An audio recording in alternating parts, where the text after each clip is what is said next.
Estamos aqui para mais um bloco do Brasileirão. Eu conto com a minha companhia, o Léo à minha direita, E aí, beleza? Camurati e Otávio, para a gente repercutir a rodada do Brasileirão. E sem delongas, vamos começar com o São Paulo, que ganhou de 4-1 do Cruzeiro. Eu queria que você desse esse sentimento aí do torcedor São Paulino. O que você achou, o seu feedback do hat-trick do Ferreirinha, Otávio? A vitória é muito importante, né? São Paulo precisava vencer, né? Já tinha perdido posições no Brasileiro, agora com a vitória volta à segunda colocação, né?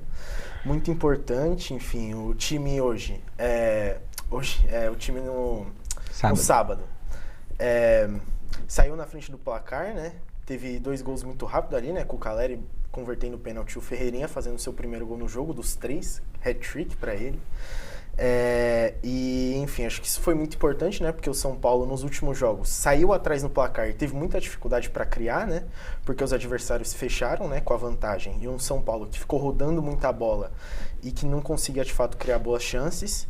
Então acho que foi muito importante o São Paulo jogando com mais coragem, com uma postura melhor. E enfim, quando abriu o placar já conseguiu ter mais o controle do jogo, ter mais o controle das ações e aproveitou um Cruzeiro que errava muito para criar suas chances e construir um placar bem importante, né? O Ferreirinha aí, todos os méritos para ele, né? 3 gols, enfim, hat-trick. Ele que não fazia gol há algum tempo já. Então, muito importante, até para a confiança dele, né? Ele é um jogador que precisa dessa confiança, jogador que oscila demais, então, quando ele tem essa confiança é muito importante para ele ajudar o time. Arthur, muito bem, contra o Inter achei que ele já tinha ido bem. Foi bem de novo, bateu o escanteio do terceiro gol, né? Deu assistência para o Ferreirinha, enfim, muito importante. Caleri fazendo mais um gol, início de temporada fantástico. Enfim, grande vitória que agora espero que dê mais tranquilidade para o Roger Machado e que ele consiga trazer mais bons resultados. Grande vitória depois do início do jogo, que já estavam cogitando até uma demissão do Roger Machado. A torcida até vaiou ele, né, antes de começar o jogo. E depois de vencer por 4-1, dá um grande gás para o São Paulo, que agora é o vice-colocado do Campeonato Brasileiro. É um jogo que acho que ele acaba sendo um pouco surpreendente por parte do São Paulo, no sentido do resultado mesmo. Foi até um grande susto, assim, quando você olha o placar em 4-1, dado o contexto que o São Paulo não vivia a sua melhor fase na temporada. Talvez uma das piores aí nesse início de trabalho do Roger, mas acho que também é um jogo que diz muito sobre o Cruzeiro, né? A gente também tem que analisar o Cruzeiro, que bem verdade, acabou de trocar de treinador, tá com o Arthur Jorge, apenas seu segundo jogo, mas é um segundo jogo em que a equipe já sofre uma goleada, né? Acho que isso já é para negar o sinal de alerta. Saiu o Tite, com todos os méritos, o Tite era para ser demitido do Cruzeiro mesmo, trabalho muito ruim, mas agora trocou o Arthur Jorge, venceu a Vitória, que é uma equipe fraca, pegou uma equipe um pouquinho mais organizada, que vivia uma certa crise também. E aí acontece isso. Então acho que é um jogo que também serve para amigar o Neto no Cruzeiro, que se não abrir o olho, já estamos o quê? Na 10ª rodada? 10ª rodada. Então, 10ª rodada, já não dá para o Cruzeiro ter pretensões muito altas, eu diria, na tabela. E tem que tentar se regularizar o mais rápido possível, senão a briga vai ser até mesmo contra o rebaixamento, do jeito que está sendo a situação. Então, Otávio, a gente viu o caso do Arboleda, né? Que, tipo assim, ele não está respondendo os contatos do São Paulo e também parece que quer sair. Ele que tem muita identificação com o clube, né? O que você acha? Quais vão ser os futuros possíveis aí para o Arboleda? Falta de comprometimento total, né? Beleza, você não quer continuar no clube, mas seja respeitoso com o clube. Enfim, honre o contrato, esteja à disposição ali pro time, enfim, muito complicado. O cara simplesmente some, vai pro Equador, não avisa ninguém. Enfim, ao que parece ele teve uma briga, né, com o diretor, com o Rui Costa, enfim. E aí ele sumiu, cara. Enfim, é isso. Arboleda totalmente sem comprometimento. Acho que já vem uma queda, então eu nem acho uma saída que vai ser tão sentida assim. Acho que beleza, ainda tinha sua importância, mas acho que já vinha uma queda de alguns anos. Acho que é um ciclo que em algum momento já ia ser encerrado e o Arboleda fez questão de acelerar esse processo. Agora a tendência é que saia de fato, né? Se ventila até uma troca, né, com o Inter. Sério? O São Paulo, que é o Thiago Maia, e o Arboleda iria pro Inter. Nossa. Não sei se eu gosto muito, mas enfim, o Thiago Maia já teve bons momentos no Flamengo, no próprio Inter. E é um jogador que trabalha com o Roger, que o Roger confia, então eu não curto, não sei se eu curto muito, mas daria meu voto de confiança até pra se desfazer do Arboleda, que agora justamente, né? O cara tá sem comprometimento algum com o clube, você tem que sem tem lembrar. zero clima pra continuar no São Paulo, né? Mas é muita loucura realmente isso do Arboleda, né? O cara literalmente sumiu e foi muito, realmente assim, do nada. Saiu na imprensa depois aí que ele acabou brigando aí com o diretor, mas é uma situação muito, sei lá, estranha de pensar. Tipo, o atleta literalmente sumiu do clube. Ninguém teve notícia dele por 3 dias, eu acho, 3 dias, alguma coisa assim. Ele sumiu, eu acho que então. foi no dia do jogo. Pô, Acho que no dia do jogo. Loucura E até total essa agora- parada do Arboleda. Ele já viveu momentos ali meio de, não sei se crise seria o termo correto, mas momentos ali que ele esteve ali em certas dificuldades com torcida e tudo mais, seu famoso casalinho da camisa do Palmeiras e tudo mais, mas, cara, ele realmente sumiu, acho uma parada muito inexplicável e é isso, acho que é o fim da passagem do Arboleda no São Paulo. Mais alguma coisa sobre o São Paulo, gente? É isso. Agora vamos pro Flamengo, né? O Flamengo que não precisa de reforços, né? Precisa de reforço. Quais reforços você quer pro Flamengo, O Camargo? Flamengo ele precisa de 2 laterais, precisa de um lateral esquerdo, porque Ayrton Lucas é o pior jogador da história do futebol, e isso eu falo com total tranquilidade do mundo, ele é muito ruim. O Flamengo precisa de um lateral direito. O Varela não está vivendo uma boa temporada, o Royal tampouco vive um bom ano também. E, obviamente, precisamos de centroavante, né? Porque o Pedro, ele tá honestamente se arrastando dentro de campo. Ele fez o gol ontem, bem verdade, mas temos que ser honestos que a temporada do Pedro é muito abaixo, ele está muito abaixo e tem que contratar um centroavante. Possivelmente, talvez esse nome possa ser o Caio Jorge, até por conta do Leonardo Jardim agora, mas tem que contratar, não é?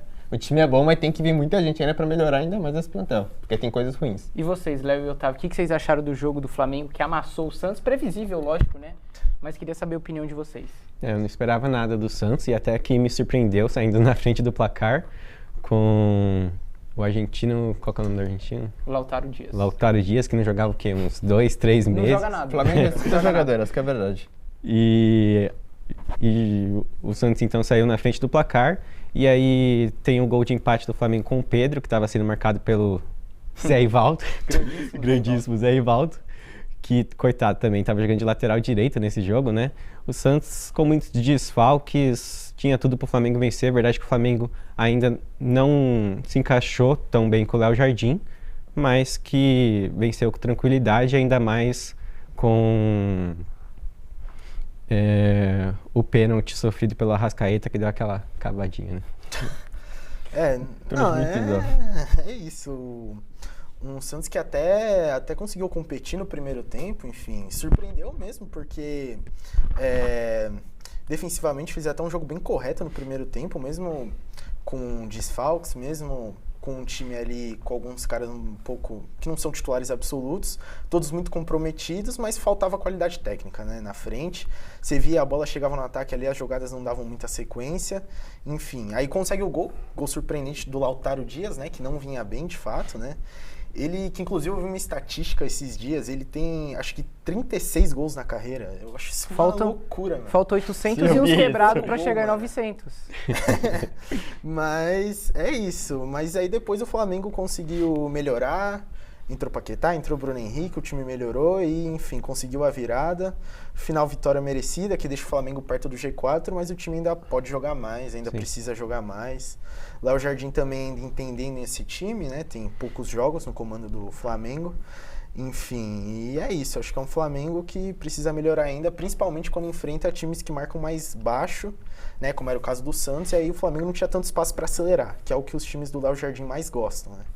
Mas é isso, acho que tem totais condições de melhorar e de fazer um grande ano. O Santos até que não jogou tão mal, né? Tipo assim, o Cuca até falou depois, pós-coletiva, que o desempenho do time não foi tão ruim, eu até concordo em partes com ele. O primeiro tempo até que foi aceitável, o começo do segundo também.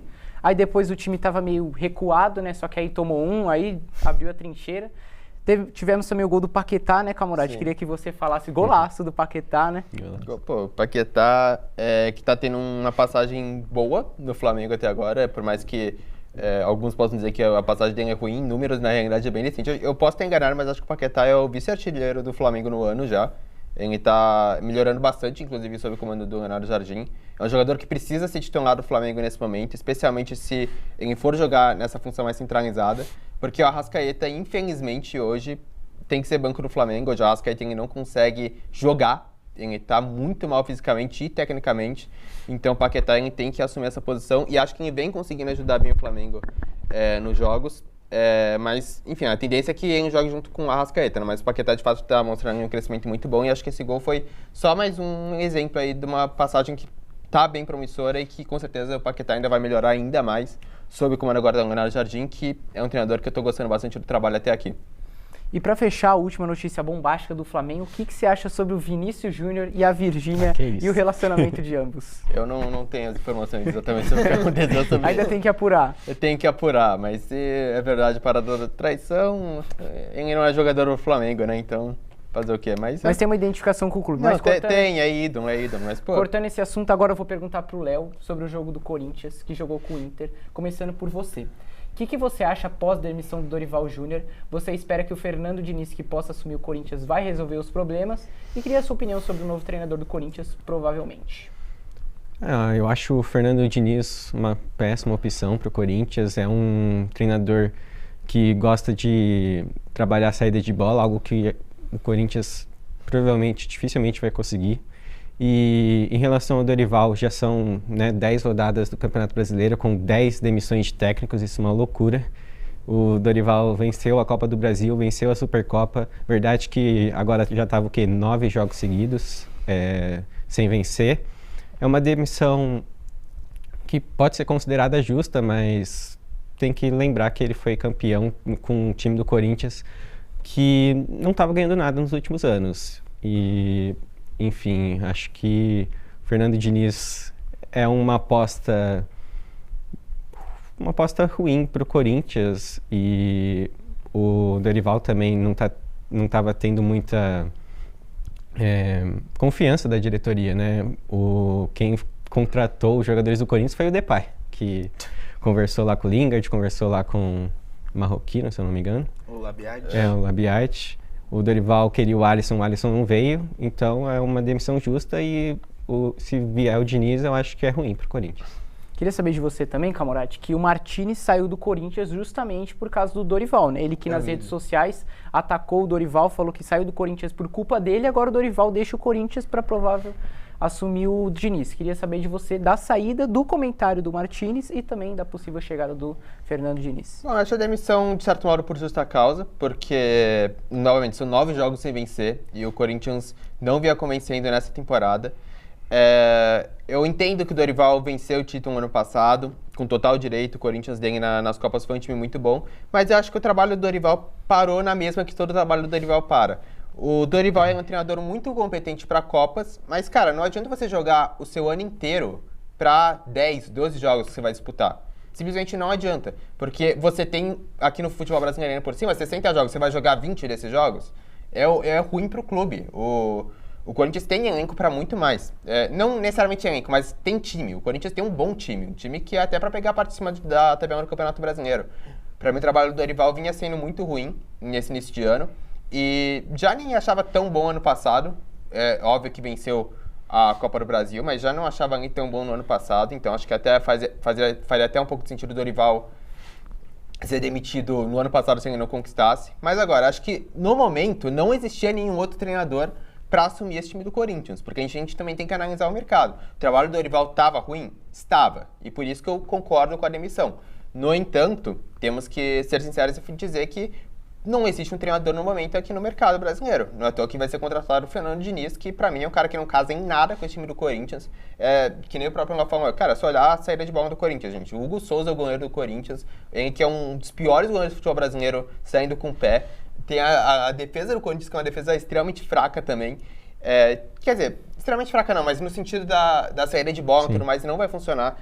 Cara, é uma péssima escolha de treinador, mas é quem tinha no mercado. E por isso acho que faltou um pouco de inteligência da diretoria do Corinthians nesse momento, ou pelo menos pensar em um nome um pouquinho mais diferente. Eu até estava pensando ontem, especialmente levando em consideração o Marcelo Paz, né, que é o diretor de futebol do Corinthians.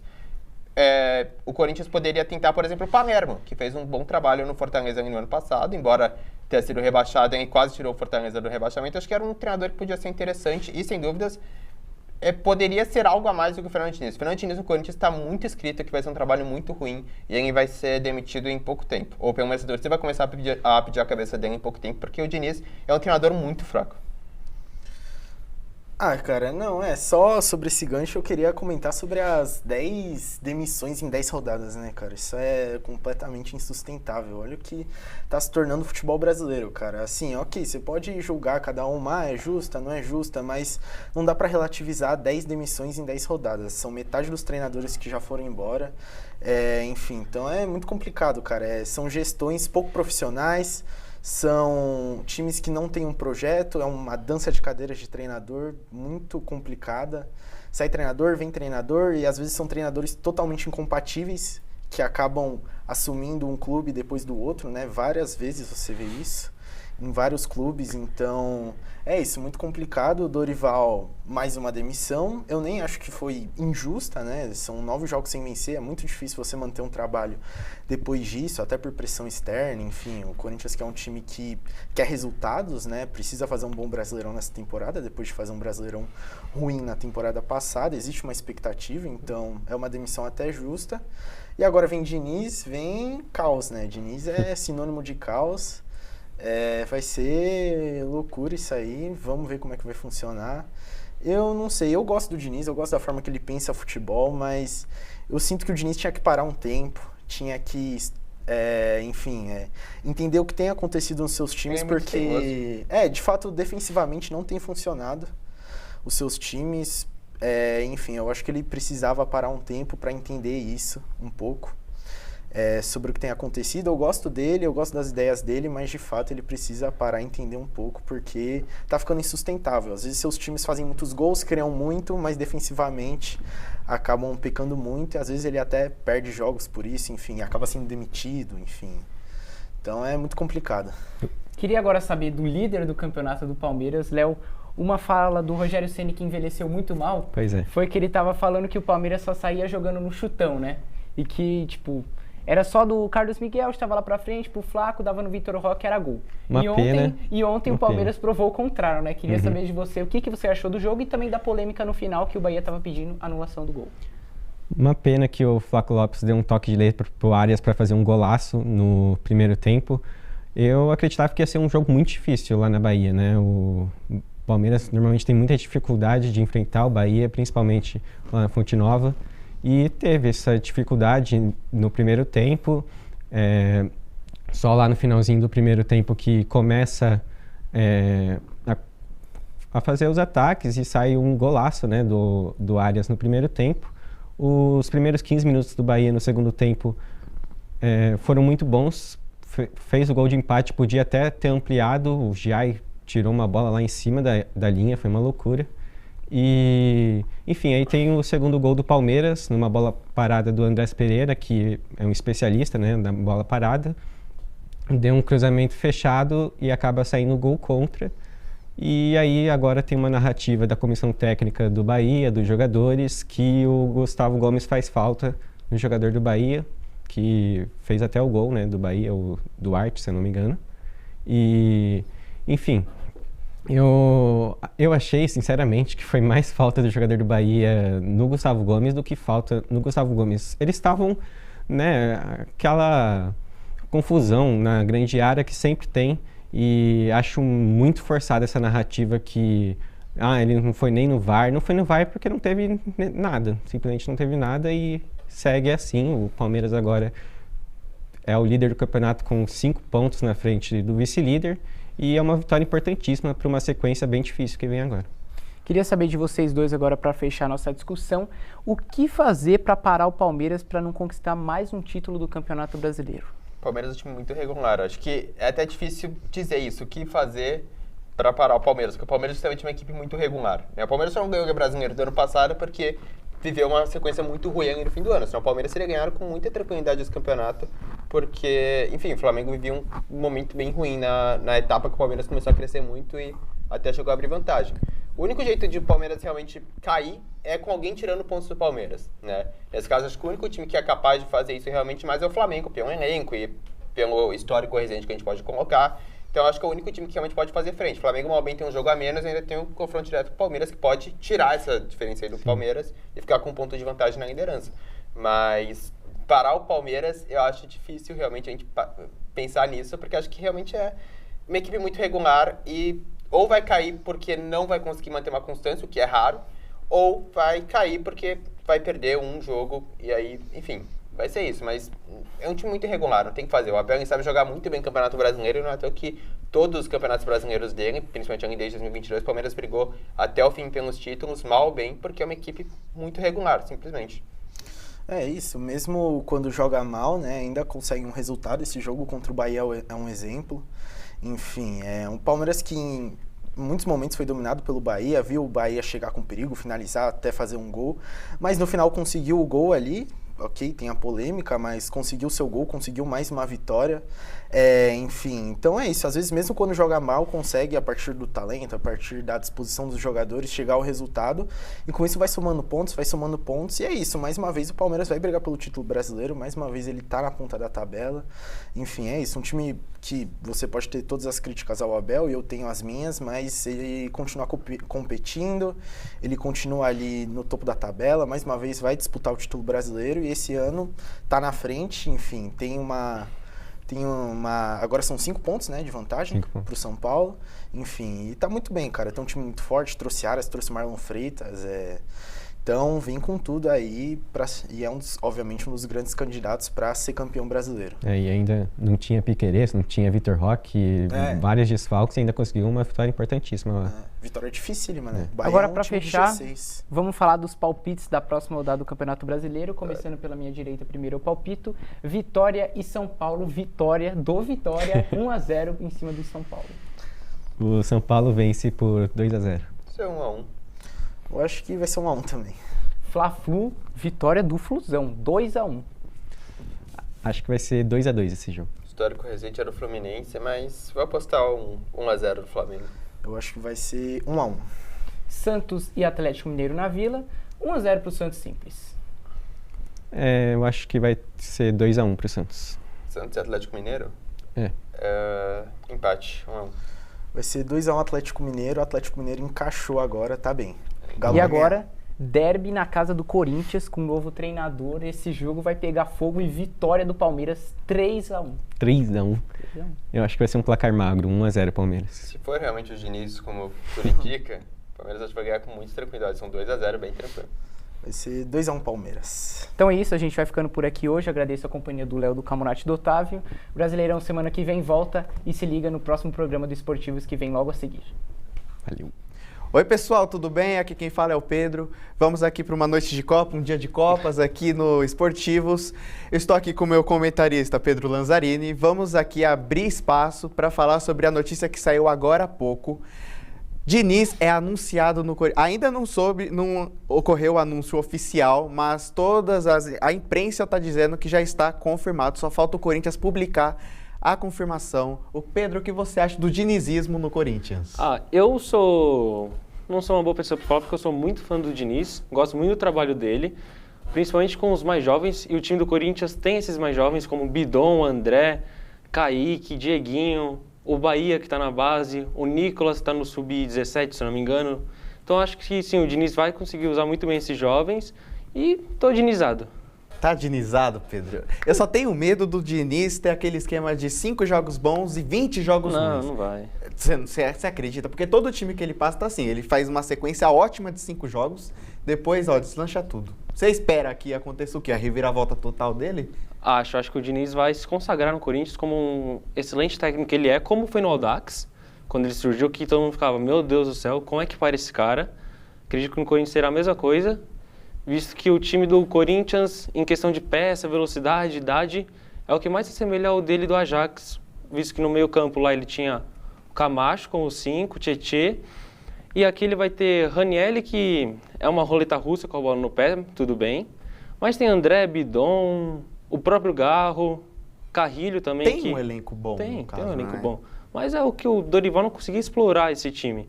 O Dorival nunca conseguiu achar um camisa 8 no elenco. Ele testou André, a gente não Charles. teve um time titular, no caso, né? Não, teve, mas... Eu não soube. Todo jogo tinha alguém novo ali. Não dá pra definir.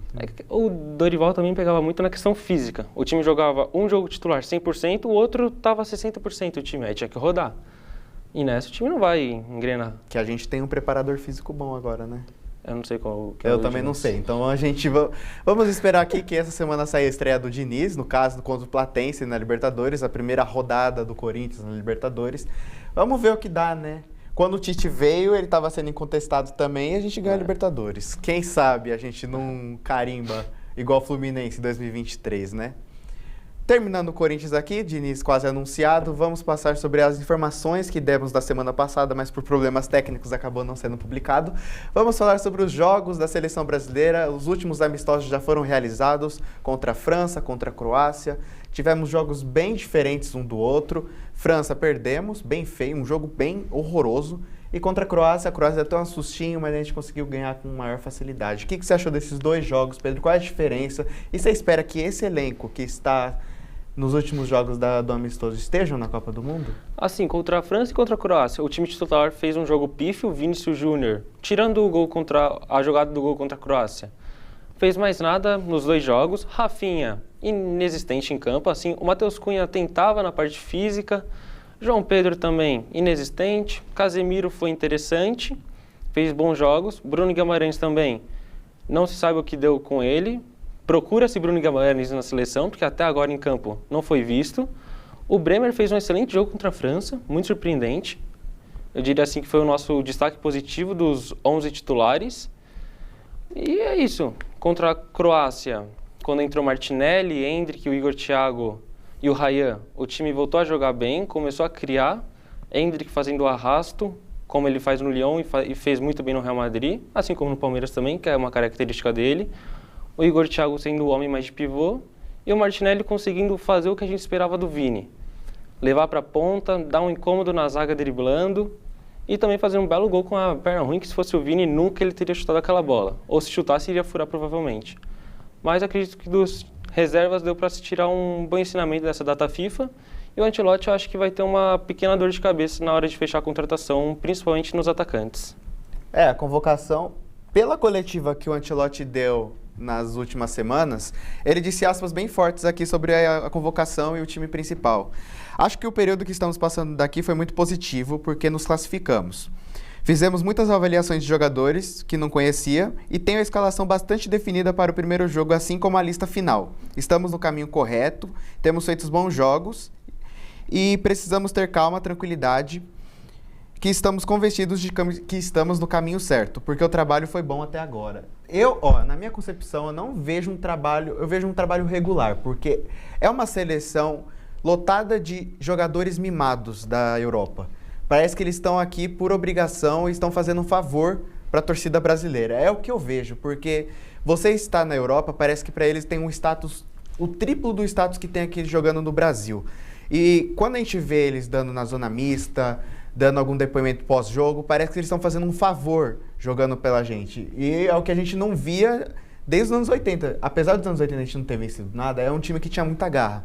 Comparado com agora, parece que eles não querem nem estar aqui. O que você acha dessa seleção e se você espera que a gente esteja pronto para o Hexa? Acho que o Hexa não vem nem a pau nessa Copa, acho muito difícil. Com o Vini Júnior jogando nada que ele joga no Real Madrid, por exemplo. O Vini no Real é um jogador bola de ouro, top 3 do mundo. Na seleção ele é um top 50, se for muito o top 50 para ele na seleção. Que na seleção ele não arranja nada, não consegue ser esse homem que a gente precisa dele e que, ao meu ver, será o Estevão, esse homem que a gente, desde o Neymar, alguém para... que a gente esperava do Vini na Copa de 22 vai ser o Estevão nessa Copa, por exemplo, para mim. É aquele homem que vai decidir gol, vai fazer drible, vai dar uma dor de cabeça na zaga adversária, mas estou zero confiante nessa seleção, visto que a gente teve os 2 amistosos, os últimos agora, né? Mais próximos com os 11 do Ancelotti, que ele pensa. Acredito que dessa seleção a gente só troque o lateral direito, quem venha a ser o Militão, e o Alexandre na esquerda, e o Alisson no gol. Mas do meio para frente é esse time que ele enxerga. Casemiro, Guimarães, Rafinha, Vini, Matheus Cunha e o João Pedro do Chelsea. Então, eu estou zero confiante para essa Copa. Acho que se passar daquela pré-oitavas, já vão estar no lucro, visto que o time titular contra a Croácia não arranjou nada, e Marrocos é uma seleção superior à Croácia, então acho que do Marrocos a gente vem a perder. Haiti vai ser o saco de pancada do grupo, E a questão é o jogo da Escócia. A Escócia, se ganhar, tá classificado, se perder, tá fora. Então, acho que o jogo vai ser... O jogo determinante para se passar para a próxima fase será o da Escócia. Sobre a convocação, tenho 2 dúvidas, e é sempre na defesa, o gol e as laterais. Que antigamente, até um ponto, eram os nossos maiores pontos, né? E hoje em dia são pontos duvidosos, apesar...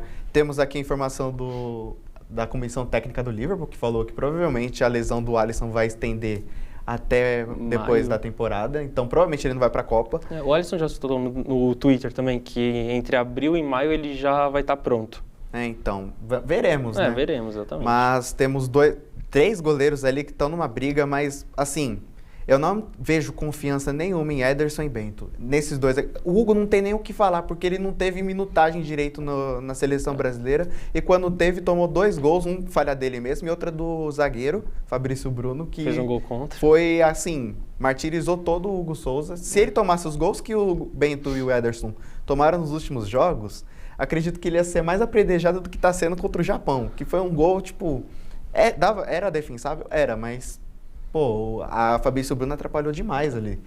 Enfim, não vejo confiança no gol, são 2 goleiros despreparados para um torneio internacional como a Copa do Mundo. E nas laterais, porque o Danilo já está na Copa, o Ancelotti já falou que já está na Copa, só que provavelmente ele vai de capitão se o Neymar não for, que já vai ser um gancho que eu vou dar. Porque ele é um capitão omisso na seleção brasileira. O que ele fez no chilique que ele deu na Copa América, já dá de cara que ele não é um capitão preparado para a Copa. Né? Ele parece que ele não liga. É o que eu falei agora. Parece que eles estão fazendo um favor jogando aqui pro Brasil. Então, a gente não quer um capitão, um jogador que faz corpo mole na seleção brasileira. E a outra lateral, que está sendo uma briga entre Douglas e Alexandro. 6 por meia dúzia. Então, são 2... É a área defensiva e a área primordial para um time, né? Então, eu não tenho confiança nenhuma na defesa e só tem que ver o que vai ser, né? Agora, falando de capitão, Neymar na Copa, é incontestável essa pergunta. Vou dar minha opinião logo. Eu acho que ele deve ir jogando ou não. Eu acredito que ele tem aqui mesmo, porque ele é um capitão. Ele é o nome da seleção brasileira. Temos a Argentina do Messi, o Portugal do Cristiano Ronaldo e temos o Brasil do Neymar. O time tem que jogar em volta dele. Não importa se ele não está jogando nada, não importa se ele ficar só no banco, jogar alguns minutos no segundo tempo. Ele tem que ir. Ele tem que dar uma moral para os caras que estão jogando, que estão começando agora na seleção, e tirar a pressão da camisa 10 do Vini Júnior, porque todo mundo está apontando o dedo para ele, falando que ele não joga nada, muito porque ele está com a 10 do Neymar, está com a 10 do Pelé. Ele tem um peso usando a camisa 10 na seleção brasileira.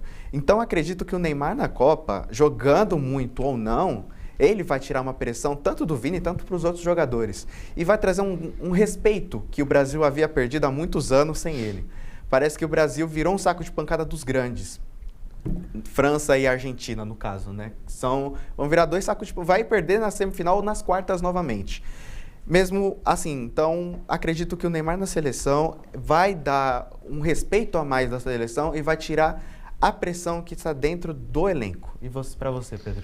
Acredito sim que o Neymar seja essa figura, até porque para mim já vale muito mais bater no Neymar do que em Vini Júnior, por exemplo. E não acho que o Vini tenha sentido o peso da camiseta, não. Eu só acho que ele não joga bola na seleção, seja com a 20, com a 7, com a 12, com a 23, com a 10 do Neymar, Pelé. Qualquer camisa, assim, ele não consegue jogar. O que ele mostra no Real Madrid, na seleção, ele não desempenha. É um jogador que parece um jogador de, não sei, de Série D aqui no Brasil, no Brasileirão. Porque ele tenta o drible e nunca dá certo. Tenta alguma coisa e nunca dá certo. Não defende, mal ataca. E quando ataca, a maioria das vezes perde a bola. Então, também não levaria o Neymar para a Copa. Não acho que ele seja a nossa salvação, assim como você pintou. Mas... Eu só acho que o elenco ia ter mais respeito. Sim, isso sim. Na Copa América a gente foi linchado ali. Foi feio de ver a seleção brasileira na Copa América. Não tinha aquele calor que a gente tem assistido. Mas o nosso último título foi a Copa América de 19 sem Ali Neymar. Foi um ponto fora de curva. Os times que a gente pegou ali foi horroroso. Mas e a Argentina não estava preparada ainda. Foi um tiro fora de curva ali. Não, sim, pode ter sido. Mas a gente ganhou. Na Copa de 18, o Neymar não foi nem... Mas é porque tava todo mundo lesionado, né? O Neymar não ia carregar o time sozinho. Então, mas aquela seleção era mais cotada para ser campeã do que as outras. Sim, era mais forte. em 18 ele não foi o homem, em 22 também não foi o homem. Você acha que em 26 ele vai ser? Também o Tite trocou todo mundo ali no fim do jogo e todo mundo resolveu ter um cérebro de jirico ali. Sim, houve a falha, mas o Neymar não foi esse cara. Ele também não vai ser nessa Copa como as pessoas acham que eles vão ser. Ele não vai ser esse homem. Eu acredito que com ele lá ia dar um respeito a mais. Sem Pode ele até, a gente não tem respeito pode nenhum. Pode até dar o respeito, mas se nessa Copa ele for o 5º melhor da seleção, é muito. Ele não vai estar no top 5 da seleção, se ele for. Então não levaria o Neymar também. Então, vamos dar um gancho ali. Vamos falar sobre a repescagem da Copa do Mundo. Acabou a repescagem. Grupos definidos, que vai começar em junho. Vamos ver os times que passaram na repescagem aqui. República Tcheca venceu a Dinamarca nos pênaltis por 3-1. Suécia venceu a Polônia por 3-2. Turquia venceu o Kosovo por 1-0. Está de volta à Copa do Mundo depois de 24 anos. Itália perdeu para Bósnia e Herzegovina. Já vamos dar o gancho por aí. Congo venceu a Jamaica e Iraque venceu a Bolívia. Grupos definidos agora, vamos dar uma pauta aqui para a Itália, que pela 3ª vez consecutiva, a tetracampeã Itália está fora da Copa. O que aconteceu com a 3ª maior seleção das Copas do Mundo?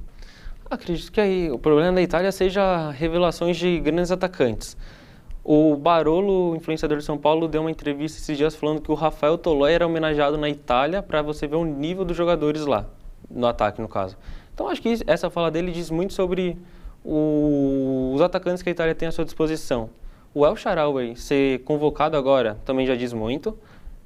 Eles não, desde o Chiesa, eu chuto dizer assim, eles não tiveram uma grande promessa no ataque, que venha assim com esperança de, meu Deus, vai ser o cara que vai nos ajudar.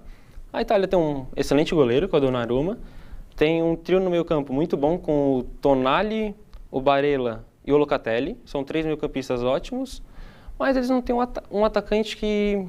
Pelo menos 2 que sejam minimamente bons. O Moisiquinho até que é bom. Quem? O Moisiquinho. Só ele. 2 no mínimo. Não temos mais um Totti da vida ali. Não, nenhum Totti da vida. Alguém que joga o mínimo possível. A Itália não tem mais esse cara. Então, para a Itália é problema geracional. Copa que talvez o Donnarumma possa ir, ele vai ter 31 anos. A última vez que a Itália esteve na Copa, em 2014, ele tinha 15. E até agora ele não conseguiu. Eu tenho fé que um dia ele vai conseguir. Acho difícil, viu? Com essa seleção da Itália. Também a Série A também tá pouco visibilizada, ninguém quer jogar a Série A italiana. Tá difícil a Itália. Eu acho que o problema seja muito como os times escalam. Pensando muito mais meio campo truncado e defesa e dando na base, que acontece muito, pouca criatividade no ataque. Tipo, a Itália, se eu não me engano, as crianças não jogam futebol na rua. Aqui no Brasil, a gente se acostumava a ver isso. Até hoje, você passa em uma rua que não tem tanto movimento, tem criança jogando. Então, a Itália não consegue então veremos. Pescagem, então, né? Então, esse foi o fim do nosso programa. Espero que tenham curtido. Curtem aí o próximo bloco. Um beijo. Quer dar essas últimas palavras, Pedro? É ter fé na seleção que vai conseguir fazer. Beijo, gente. Tchau. Começando o bloco de basquete dos esportivos. E, bom, hoje a gente vai falar principalmente sobre... Assim, a gente tem a corrida para MVP que a gente tentou falar na semana passada, mas por problemas técnicos o programa não saiu. Mas nesse meio tempo a gente teve o confronto entre Victor Wembanyama e Nikola Jokic. Jogaço de basquete. Vocês viram o jogo?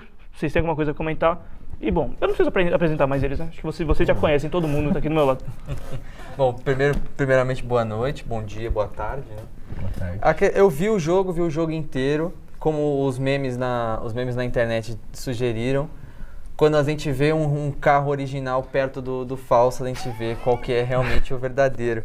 Como na semana passada eu realmente falei que para mim o melhor jogador é o Nikola Jokic, o real MVP sempre que quando tá pisando em quadra é o Nikola Jokic, ele mostrou isso, mesmo que no primeiro tempo o Nikola Jokic só marcou 8 pontos, mas ele já tinha 14 assistências, mesmo qualquer coisa, o Nikola Jokic conseguiu mostrar, mesmo que um time muito superior do San Antonio Spurs conseguiu mostrar que ele realmente ainda está na briga para MVP, mesmo pensando que essa briga para mim já acabou. Mas esse time do Spurs é realmente tão superior assim quanto a gente fala? Eu tava parando para ver os números desse jogo e claro, o Jamal Murray teve uma pontuação baixa, o Aaron Gordon voltou a jogar, o Cam Johnson jogou bem, o Christian Brown jogou bem. E aí fica a pergunta para vocês, vocês acham que realmente esse time do Spurs ele é tão melhor do que esse time do Denver? Eu acredito que o sistema como um todo funciona melhor que o de Denver. Porque o Denver, querendo ou não, é muito dependente de Nikola Jokic, né? Infelizmente ou felizmente, qualquer time que possa contar com ele vai depender dele. Já o Spurs não depende, que nem a gente falou semana passada, né? Nos arquivos perdidos. O Spurs não depende 100% do Wemby pontuando, tem o De'Aaron Fox, tem o Dylan Harper, tem o Stephen Castle pontuando, então eles não dependem 100% ofensivamente deles. E defensivamente é o que eles podem, todo mundo defender, então eu acredito que o sistema deles faz eles serem melhor que Nuggets. E pra você, o que você acha? Cara, eu já vou jogar uma pergunta de volta pra vocês, mano. Vocês acham que o Jokic, por ele ser tão melhor e tão superior assim ao resto do time, você acha que ele, de alguma forma, ele dá uma nerfada no time? Porque eu não acho o Jamal Murray ruim, não acho o Aaron Gordon ruim também. Ruim são bons jogadores, mas por quê? Eu sinto que o Nikola Jokic ele tem a mesma doença que o LeBron James sempre teve durante toda a sua carreira. Ele vai ser o principal pontuador, ele vai ser o principal cara que vai ter a bola na mão, ele vai ser a principal pessoa que vai carregar o jogo durante todos os 48 minutos. Então, com isso, os números do principal pontuador vão ficar altos, mas os secundários vão ficar divididos igualmente entre eles. Então você pega um Jamal Murray, ele vai ter uns 22 pontos por jogo, aí pega um Aaron Gordon, vai ter 18, vai ter um Christian Brown com 15. Então caras menores, como sei lá, o Tim Hardaway, vai ter uma pontuação de 8, porque vai aumentar as médias da carreira, porque Nikola Jokic e LeBron James fazem isso com jogadores de rotação, ele consegue transformar eles em peças importantes. Mas você não acha que, assim como o LeBron teve em Cleveland, o Kyrie, você acha que para esses jogadores não falta um outro protagonista brigando para ser o número 1 e não necessariamente aceitando que ele é o número 2?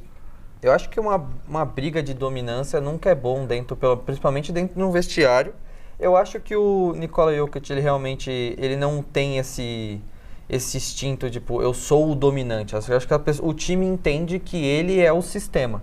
E como ele é o sistema, as pessoas tentam jogar para dentro do sistema que ele impõe dentro de Denver Nuggets. E eu acho que todos os jogadores dentro de Denver entendem que se eles conseguirem ficar dentro desse sistema, eles vão conseguir contribuir mais do que simplesmente jogar por jogar. Até ele consegue melhorar todo o entorno dele, né? Sim. O próprio técnico não tem experiência alguma, era auxiliar técnico e conseguiu melhorar. Então ele é o sistema, que nem você falou. Exatamente. Não, eu ia falar que o Jokic, ele não, pelo menos eu não acho que ele seja aquele jogador egocêntrico, né? Ele é bem tranquilo, o cara cuida de cavalo, ele tá suave, mano. Não tem nada de egocentrismo. O cara cuida de cavalo. O cara que gosta de cavalo não tem nada a ver com egocentrismo. Falando em estrelas, a gente teve o Cooper Flag, que é uma futura estrela, eu acho que esse debate nem existe mais. Na liga, se tornando o jogador mais jovem da história a fazer 50 pontos. O Cooper Flag, pra quem não sabe, ele é de final de dezembro de 2006. Ou seja, ele é mais novo do que todo mundo aqui. Ele tem 19 anos. Ele tem 19 anos. Fica a reflexão aí. Então, fica esse ponto. Ele tá lá fazendo 50 pontos na NBA, a gente tá aqui falando dele. Então, assim, e tem, junto com ele, né, o principal debate é sobre a corrida para o Rookie of the Year, junto com o Conk Knippel, que lidera a NBA em aproveitamento de 3. O cara já chegou chutando 43% para 3, é uma bizarrice. Já é um jogador histórico, né? Já é um jogador histórico. Já é a maior marca da franquia de Charlotte em quantidade de 3 pontos, uma franquia que teve o próprio Seth Curry, irmão de Stephen Curry, teve o próprio Del Curry, pai do Curry, e o Conk Knippel botou esse novo recorde, lidera a liga em aproveitamento de 3 pontos, lidera a liga em 3 pontos. Então, é uma corrida muito boa, mas eu acho que como todas as corridas individuais, requer narrativa, e eu acho que depois desse jogo de 50 pontos do Cooper Flag, depois desse jogo de ontem do Cooper Flag contra o LeBron James, que ele fez 40 pontos, numa vitória de Dallas, mesmo que o Lakers esteja na situação que esteja, eu acho que o Cooper Flag realmente pisou um degrau acima do Conk Knippel nessa corrida. Então, sobre esse jogo, né, eu assisti o jogo e durante a transmissão os comentaristas falavam, cara, a defesa de Los Angeles fez o ataque de Dallas parecer bom. Felipão, você como torcedor do Lakers, o que você pensa disso? Não tem material humano, né, pra ser bom. Falta muito pra ser bom ainda. Só tem 2 jogadores que sabem defender no time. E só tinha um jogando ontem. E mesmo o que tá com a defesa de Luka Doncic? É negativo, é tudo negativo. O time só tem 2 peças positivas, que é Luka e Al Shifts, não tem mais agora. Então, quando o Smart e o Vando não estão em quadra, o Lakers é péssimo, mas quando os dois estão em quadra, o Lakers é péssimo ofensivamente. Aí é meio bipolar, aí tem que refletir um pouco sobre o que o Lakers quer ser, porque não tem identidade o time, infelizmente, é dar a bola na mão do Luka e ver o que dá. Entendi. E aí você realmente acha que essa... E assim, essa defesa principalmente, ela se dá por defensores ruins no perímetro, ou realmente a falta que um garrafão forte assim, tipo, pra você, tipo, qual que é a principal deficiência defensiva do Lakers? Eu acho que é o conjunto de tudo, porque querendo ou não, o Austin Reeves, quando chega no Lakers, nas primeiras temporadas dele, ele precisava se provar mais, obviamente. Sim. Então ele marca melhor, porém ele não entrega o mesmo que entrega no ataque. Agora ele está entregando mais no ataque e menos na defesa. Então ele não é um defensor ruim, porém o entorno todo é muito ruim. Sim. Luka Doncic, infelizmente, não marca. DeAndre Ayton, vou poupar palavras, né? A gente não precisa comentar sobre. Hashimura, péssimo. LeBron James, 41 anos, não dá pra cobrar a defesa dele. Tem o Bronny. O Bronny é um bom defensor, ele é um bom defensor, por incrível que pareça. Eu acho que justamente nesses últimos dois nomes, DeAndre Ayton e Jackson Hayes, muito por causa desses dois nomes que o J.J. Redick não é burro. A gente sabe que o J.J. Redick é um treinador novo, mas a gente sabe que ele não é burro. Ele entendeu que o Lakers tem uma deficiência no garrafão. Então o que o Lakers faz? Faz uma defesa em zona, que é uma defesa para defender garrafão. Por causa disso, a defesa em zona precisa de jogadores inteligentes, jogadores rápidos, jogadores que entendem de sistema. O Lakers talvez carece de pelo menos uns 3 desses. Carece de intelecto, né? Porque foi um jogo de alta pontuação ontem. Foi um jogo em que, mesmo que o Cooper Flag fez 50 pontos em quem? Não vou lembrar o time. No Bulls, não? Não foi no Bulls? Não vou lembrar o time. Mas, enfim, os 50 pontos do Cooper Flag foi num time ruim, que não estava disputando nem play-in. Não consigo lembrar de agora. Mas agora o Cooper Flag fez 40 em cima do Lakers, que não conseguiu fazer nada contra um novato. Querendo ou não, o cara é um novato, não tem uma defesa nem um pouco forte, ela carece de garrafão. Por causa disso, tenta compensar com uma defesa em zona, mas que é muito bagunçada porque as pessoas não conseguem realmente defender do mesmo jeito. O Lakers está nessa situação muito perigosa. Acho que a gente vai entrar nesse papo do Lakers, que perdeu as duas principais ações defensivas, que é o Luka e o Austin Reeves. Ontem mesmo no jogo de Dallas, o J.J. Redick falou pro público, falou abertamente que os médicos em Dallas fizeram a ressonância errada no Austin Reeves, no lugar errado, e viram que a lesão dele é mais grave do que era antes. Então ele vai ficar 4 a 6 semanas fora. Então, já estavam descontando o Austin Reeves e o Luka nas primeiras partidas do playoff. E agora vai ser LeBron James sozinho. E agora, com 41 anos. Com 41 anos. E vai botar o filho pra jogar. Bota filho pra jogar. Mas aí... Bryce, próxima temporada tá aí, inclusive, hein? Então, todas as notícias ruins que podiam acontecer com o Lakers aconteceram agora. Agora, erro médico. Nesse exato momento. Nesse alto nível de basquete, o erro ser médico é inacreditável. Que o erro não foi do Lakers, foi do hospital. Porque o Lakers passa não foi do Lakers, pelo menos isso. Foi no hospital no hospital de Dallas. Eu acho que foi revanche da cidade de Dallas contra a Lakers. O Lakers tá devendo bastante. Acho que foi revanche. Infelizmente, né? Mas falando sobre o Cooper Flag, ele é o primeiro novato que lidera o seu time em pontos, rebotes, assistências e roubos de bola desde Michael Jordan. A diferença é que Michael Jordan, em sua temporada de novato, terminou com 28 pontos de média, o que é uma insanidade. Pensando na média em qualquer temporada, a média para um novato que ganha o Rookie of the Year é de 20, 19, e Michael Jordan fez 28. Vocês acham que realmente isso se deve pelo fato da liga antes ter um nível menor, ou realmente ele é o GOAT e isso já se mostra aí? Eu acho que deve ter os dois argumentos. É claro que um cara diferente vai ser diferente desde o começo. Michael Jordan é o top 2 da liga. Mas por exemplo, top 2 da história. LeBron James na temporada de novato, pra muitos seria o top 1, pra muitos seria o top 2. Mas o LeBron chega com 18 anos. LeBron chega com 18 anos, recém-completado, porque ele faz em dezembro também. Ele tinha 17 quando teve o draft, teve 18 quando entrou na liga. Michael Jordan entrou com 21, depois de acho que 2 anos no high school. No college. É claro que, assim, jogadores diferentes vão ser jogadores diferentes. Mas isso não tira nada o impacto que o Cooper Flag está tendo agora. Porque são 20 pontos, tá? Mas ele é um novato, só que ele está liderando o time em tudo. Isso é uma marca excepcional, porque tipo, LeBron James não fez isso na época dele. Provavelmente faltou roubo de bola para ele liderar? Faltou. Rebote. Alguma coisa assim. Mas tipo, o Cooper Flag já dá para mostrar que ele realmente vai ser a cara do Dallas por muitos anos, se Dallas permitir. Mais um branquelo. Tem um bom ponto. Mais um branquelo liderando o Dallas, inclusive. Lakers só esperando a ligação. Lakers daqui a 7 anos já tá aqui. Opa, será que tá na hora já de fazer a ligação? Fazer não, receber, né? Porque nem O comissário da NBA aqui, ó, só mexendo as peças. Então, é uma mudança da liga, a defesa mudou muito de cá pra cá, dos anos 83, né, que ele é draftado.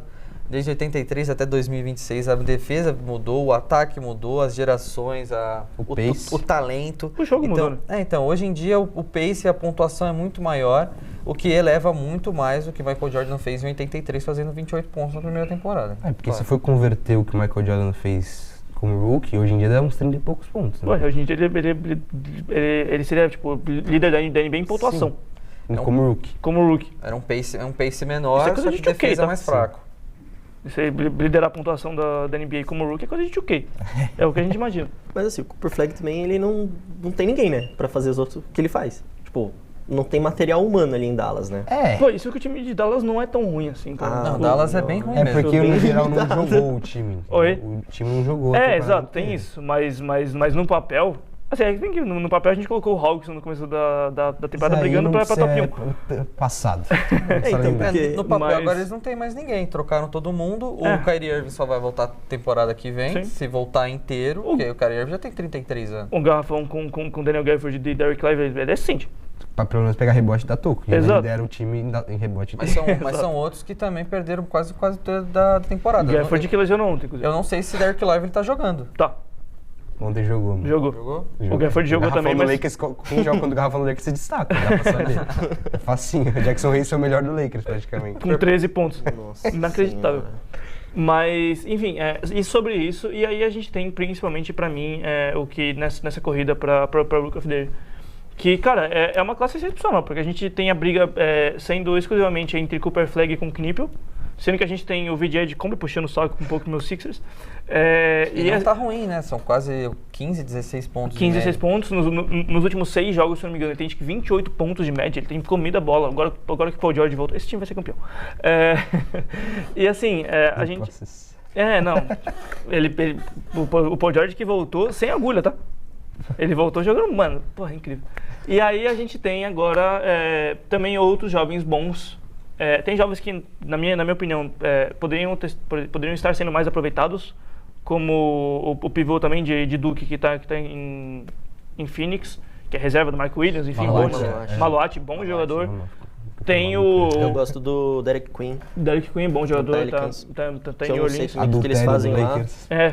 Vai que cola. A coisa ruim, eu acho que da carreira... Porque a gente tem o Dylan Harper no San Antonio Spurs. Não tá fazendo números como os outros novatos, porque o time dele é muito bom. Mas ele é muito bom. Então, ele é muito bom. Se o Dylan Harper tivesse num time que também... Se o Dylan Harper tivesse caído no Chicago Bulls, tivesse caído no próprio Pelicans, ele estaria disputando... Ele estaria disputando ali com o Cooper Flag e o Knipple, mas pra sorte dele, que eu acho que é bem melhor pra carreira dele, ele caiu logo no San Antonio Spurs, que vai ótimo time. Que vai elevar logo no começo. Ele vai ter um papel muito importante vindo do banco pra esse San Antonio Spurs e no playoff.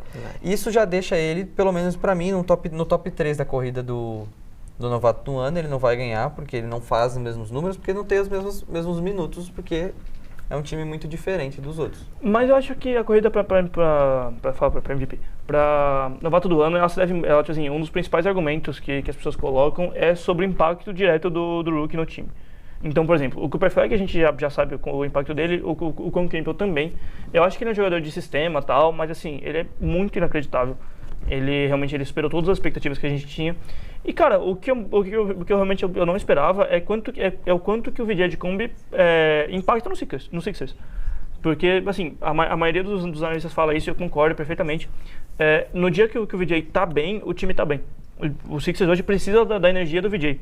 de se dar no ataque, na defesa, de brigar por toda a bola, enfim, é mais ou menos, dadas as devidas proporções, com o que o Gui faz em Golden State, o que o VJ tem feito em Philadelphia. E assim, o time, cara, hoje, pensando em playoff, o time não bate de 6 jogos sem o VJ.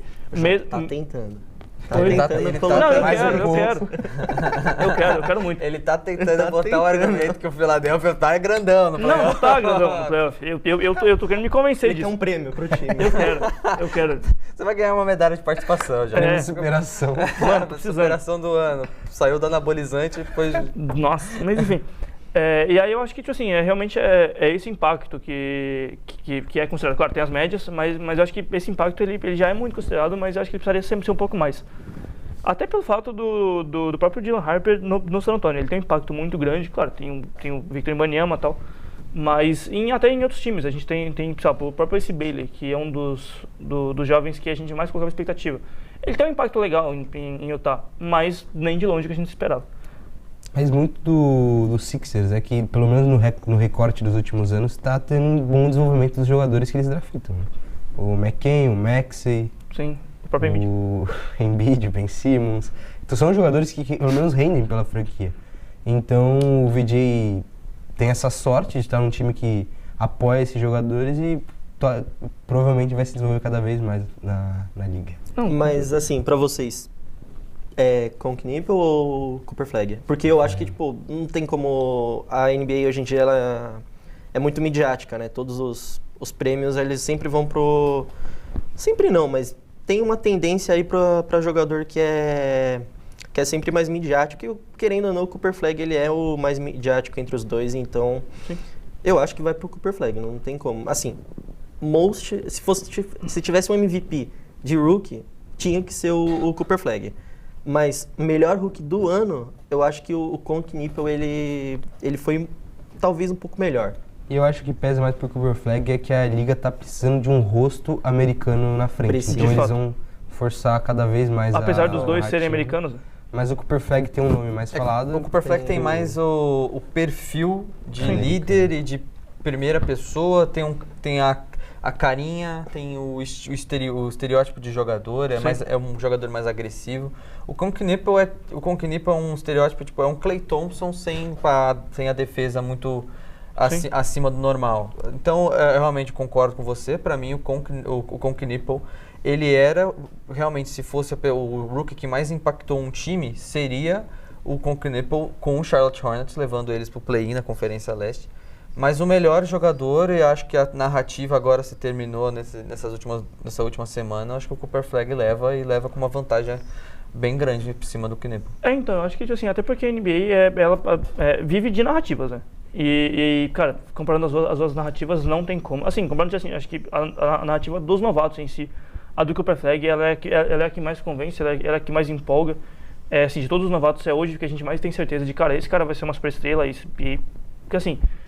até pelo estilo de jogo dele, ele ser um cara muito agressivo, como você falou, ele é um cara que busca muito jogo, ele é um cara que do nada explode para 40 pontos.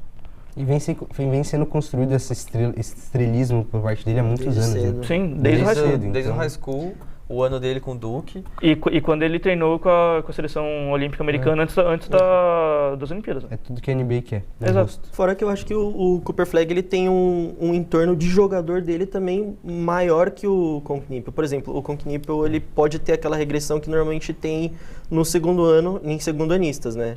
E assim, a bola principal dele é a bola de 3. E pode ser que aconteça que ele não faça a mesma temporada que ele fez agora. Que a bola dele não caia. Exato. E o Cooper Flag, ele rouba a bola, ele dá assistência, pega rebote, ele tipo impacta muito em vários setores. Então, tem esse ponto. O mais bizarro do Cooper Flag é que, assim, apesar dele tá ter feito 50 pontos, fez 49 um dia desses também, o principal dele ainda é a defesa. Isso é inacreditável. Assim, ele chega na NBA como um defensor absurdo, e ele tá colocando números impressionantes. Então, acho que, tipo assim, é realmente esse cara que a liga precisava. Porque a gente tem, acho que desde LeBron, a gente tem um cara tão dominante, assim, dos dois lados da quadra. Que eu não lembro. O Giannis, né? Não, mas em relação ao rookie, tudo dizendo. Ah, sim, sim. Eu acho que ele é o rookie mais dominante desde o LeBron. E é justamente essa narrativa que a liga queria criar. Porque depois a gente realmente não teve tantos rookies que chegaram a esse patamar e tão rápido, né? Claro, teve o Durant, que chegou dominando a liga, mas eu acho que em relação a arquétipo físico, o Cooper Flag mais se aproxima do LeBron e realmente eu acho que esse debate não existe muito. Sim, e em grandes jogos ele tá crescendo. Agora, por mais que Dallas não brigue por nada, muito por conta da situação que foi construída em Dallas ao longo da temporada das lesões, o time cresce porque ele cresce. O Cancun, por exemplo, o time tá jogando bem, vai pro play-in, porém é muito difícil ele manter o nível toda a temporada, porque ele não vai quebrar recorde toda a temporada. Já o Cooper Flag não, o Cooper Flag é bem mais provável que consiga manter o nível porque, não que o teto seja mais baixo, mas a régua da primeira temporada dele é baixo pro que ele pode entregar. Sim, e eu acho que diferente do Cancun, o jogo dele não depende só de um aspecto, né? Eu acho que ele é um jogador muito mais completo. Você falou, o Cooper Flag tá liderando stocks no Dallas. Sim. Aí ele tem as 3 maiores pontuações de um rookie na história. 50, 49 e 45, aí depois vem o resto. 3 maiores pontuações abaixo de 19 anos, eu acho. Abaixo de 19 anos. Abaixo dos 20, eu acho assim. que é 58. Não, mas enfim, mas é alguma bizarrice dessa. E, bom, ficamos por aqui. Se você curtiu o programa, se você concorda ou discorda com a gente, comenta aqui. Segue a gente no Instagram, no TikTok, todas as redes sociais. E é isso, um beijo. Valeu!